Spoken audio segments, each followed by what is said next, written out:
Well, Dr. Perry Bush is our guest this afternoon, and I guess George Santos has been in the news a lot lately. He seems to be what we might want to refer to as a serial liar right now. What are your thoughts on George Santos?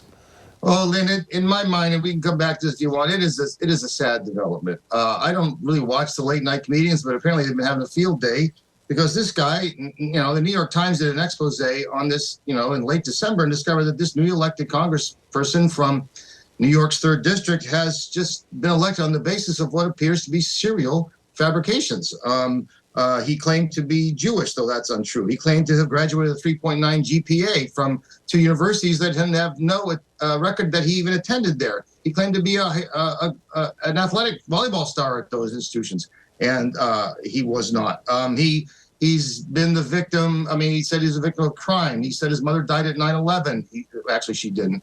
And on and on and on it goes. And meanwhile, he presented himself as this incredibly successful financier with deep Wall Street ties, sort of the ideal candidate from this suburban Long Island district. And in fact, he wasn't that at all. And in fact, he'd been evicted a number of times in various apartments. He had a suspended the Florida driver's license. I mean, it all comes out. And so, here's the question of the day: what do the voters do with this guy? And it's a sad, I think, development in American politics.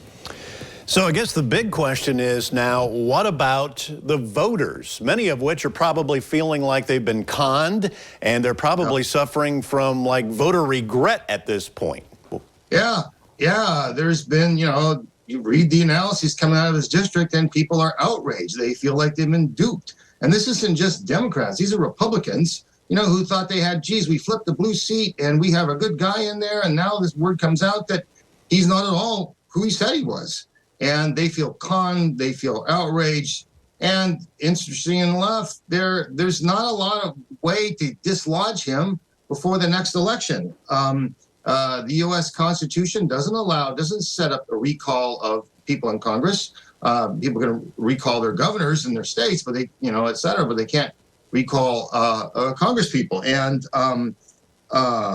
you can be convicted of crimes in Congress and still keep your job if the Congress says that members of Congress could be impeached for reasons like treason or bribery, but not for lying. And even if he was sent to prison, House does not require members to vacate their offices. I mean, it looks like there could be an investigation by the House Ethics Committee, but that will take, according to one source I read here, years.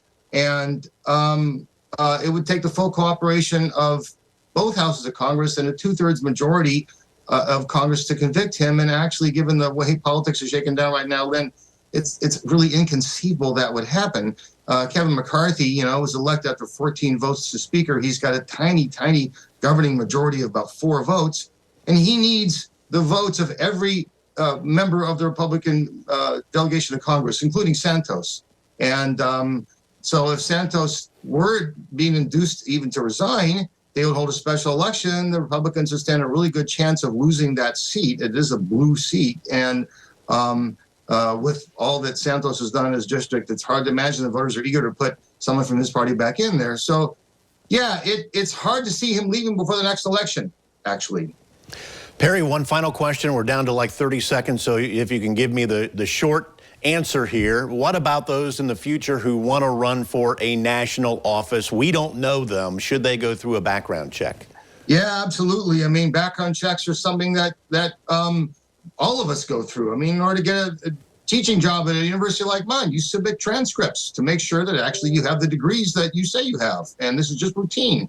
There's a really interesting piece in the New York Times, Lynn, by Nick Fondos. And it outlines how the people who vet candidates, right, in Santos' district just fell down the job. They didn't vet him properly.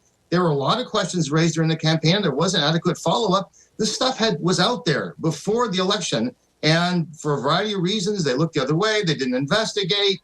And now, a lot of them are feeling, hand me a towel because I got to wipe the egg off my face. I mean, I fell down the job. And so, yeah, maybe in the very least, what could happen and should happen from this is a lot more careful vetting of candidates, right, before elections. And so the voters can go to the polls confident that they are who they say they are. Dr. Perry Bush of Bluffton University, thank you for your time today. We'll be back with more right after this.